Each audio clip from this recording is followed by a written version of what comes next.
Hello friends, कैसे हैं आप?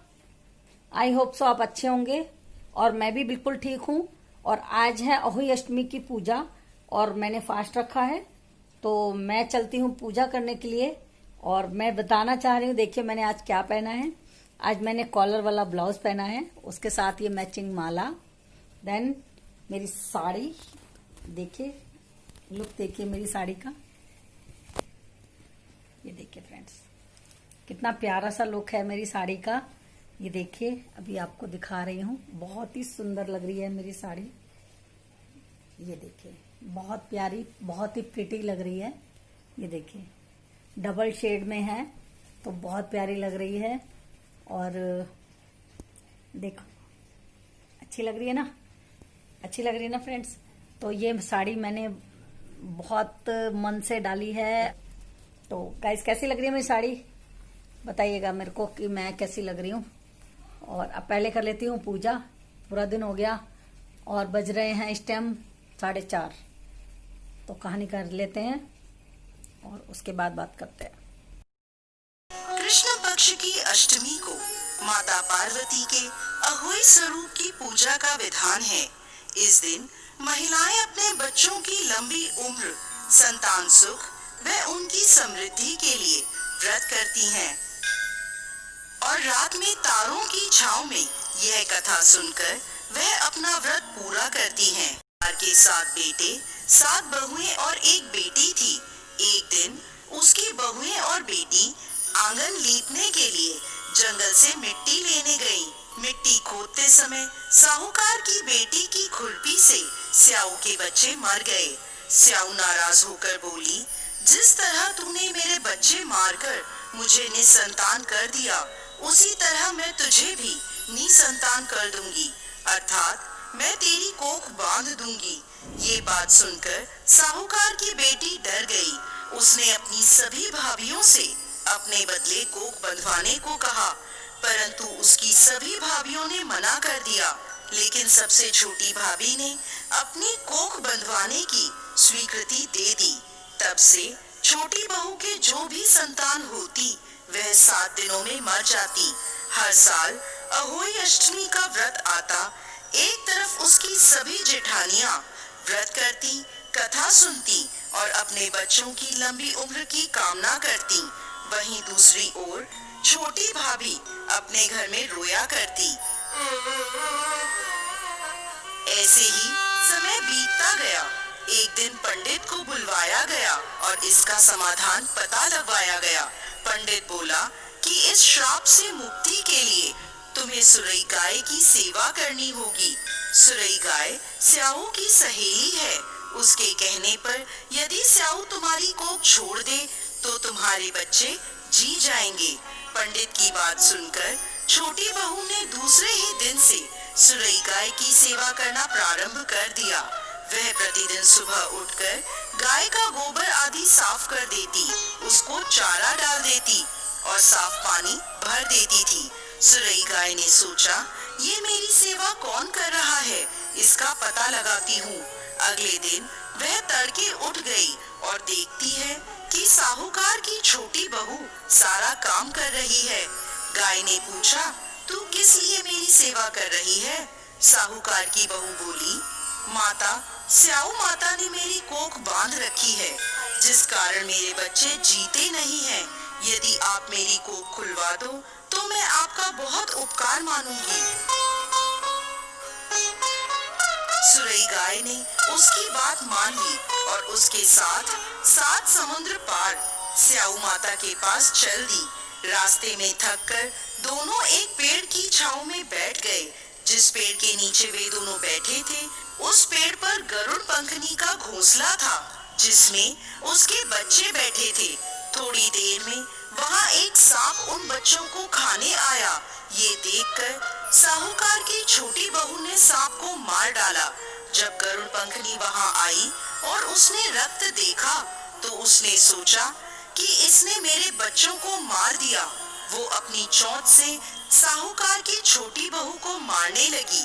वह बोली, मैंने तेरे बच्चों को सांप से बचाया और तू मुझे ही मार रही है। ये सुनकर गरुड़ पंखनी खुश हो गई और बोली, तू जो चाहे मुझसे मांग ले। साहूकार की बहू बोली, 7 समुंदर पार स्याऊ माता रहती है, तू हमें वहां तक पहुंचा दे। गरुड़ पंखनी ने उन दोनों को अपनी पीठ पर बैठाकर स्याऊ माता तक पहुंचा दिया।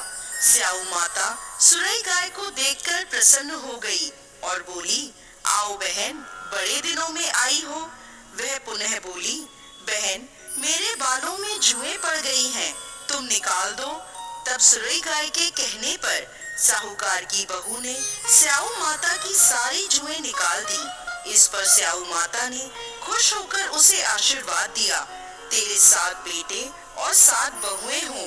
ये सुनकर वह बोली, मुझे तो एक भी बेटा नहीं है। स्याऊ माता ने पूछा, ऐसा क्यों? तब वो बोली, माता, यदि आप वचन दें तो मैं इसका कारण बता सकती हूँ। स्याऊ माता ने उसे वचन दे दिया।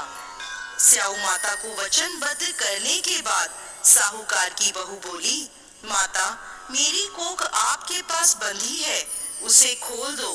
स्याऊ माता बोली, मैं तेरी बातों में आकर धोखा खा गई, तूने तो मुझे ठग लिया।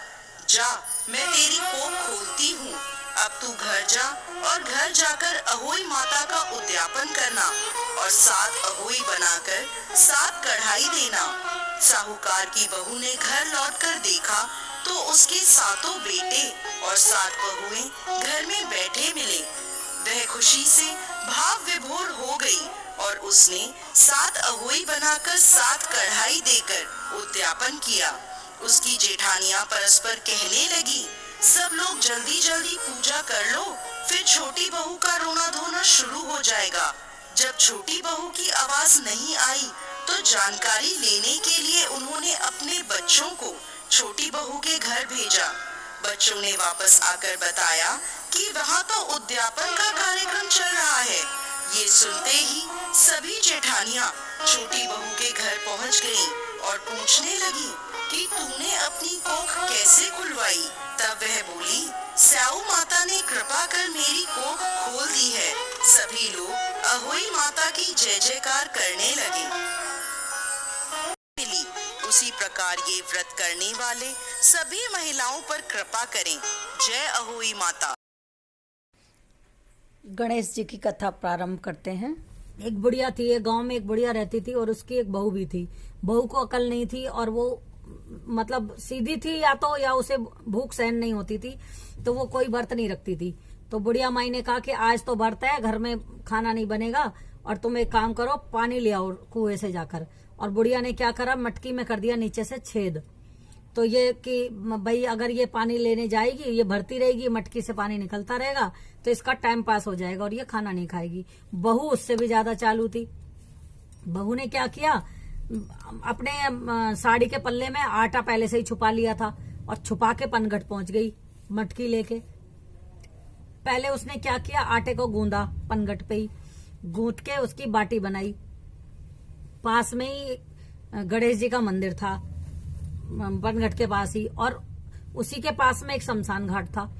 तो उसने क्या करा, उस आटे की बाटी बनाई और शमशान घाट में जाके जलती हुई चिता से जो वो होती लकड़ी, उस पे जाके बाटी सेक ली और बाटी सेक के लाई। फिर गई मंदिर। मंदिर में देखा श्री गणेश जी के पेट पे देसी घी लगा था, किसी ने चोला वोला चढ़ाया था तो देसी घी लगाया।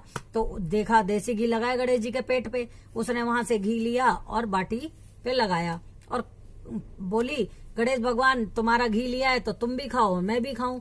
तो गणेश जी को जो है बाटी खिला दी और खुद भी खा ली। आई घर पे कि भाई पानी ऐसे ऐसे करके।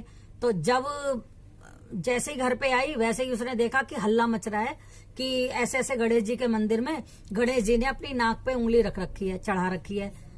तो सब बोले हैं, बहू बोली अभी तो मैं आई थी, अभी कैसे गणेश जी की नाक पे उंगली चढ़ गई। और हुआ क्या था कि गणेश जी गुस्सा हो गए थे कि मेरा पेट से घी क्यों लिया इसने। तो वो कह तो नहीं पाते पर वो गुस्सा हो गए और उन्होंने उंगली नाक पर चढ़ा ली। अब सारे गांव में ढिंडोरा पिट गया कि जो भी कोई गणेश जी की नाक से उंगली हटाएगा उसे इनाम मिलेगा। तो सब कोशिश करते रहे, ज्योतिषी आए, पंडित आए, पर गणेश जी की नाक से उंगली नहीं हटा पाए। तो राजा बड़ा शहर का जो गांव का राजा था वो बोला कि अब मैं क्या करूं, गणेश जी की नाक से उंगली कौन हटाए, ये तो बहुत दुख की बात है, भगवान हमसे रुष्ट हो गए हैं गणेश जी महाराज। तो बहू ने बोला सभा में कि मैं गणेश जी की उंगली हटा सकती हूँ। तो सब बोले कि अरे तू कैसे हटा सकती है, जब इतने ज्योतिषी महापंडित नहीं कर पाए, कि मैं कर दूंगी, पर शर्त मेरी है कि मेरे घर से और मंदिर तक पर्दा लगा दिया जाए। तो राजा ने कहा ठीक है, पर्दा लगा दिया जाएगा। तो जब पर्दा लगा दिया गया तो बहू क्या करा, बहू ने अपने घर से वो लेकर आई थपकी, सोटा, तो वो अपनी साड़ी में छुपा कर लाई और गणेश जी के आगे आके कहने लगी कि नाक पे से उंगली हटा रहा है कि नहीं हटा रहा, कि लगाऊं सोटा।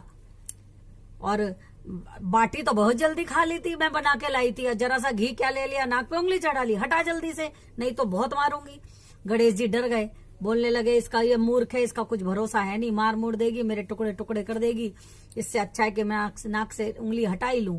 तो गणेश जी ने जो है नाक से उंगली हटा ली और फिर बहू ने पर्दा हटाया तो सब लोग ने देखा वाकई गणेश जी की तो नाक से उंगली हटी हुई है। तो तब बुढ़िया ने जो है सभी जगह बोला कि देखो मेरी बहू ने गणेश जी की नाक से उंगली हटा दी, उंगली हटा दी।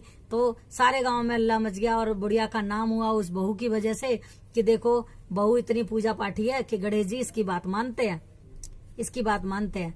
तो पर असल में क्या था, गणेश जी जो है वो श्रद्धा के भूखे होते हैं और अपने भक्तों की सिर्फ मन की बात सुनते हैं। तो उन्हें पता चल गया था कि इसने मुझे सच में इसने मुझे खिलाया है, पहले बाद में खाया है, तो इसको माफ कर देना चाहिए। तो इस तरीके से गणेश जी ने उस बहू को माफ किया। वैसे ही गणेश भगवान हमारी भी गलतियों को क्षमा कर दें और हमें भी आशीर्वाद दें सदा सुहागन रहने का, और ऐसे ही मेरे बच्चों की उम्र लंबी करते रहें। जय गणेश।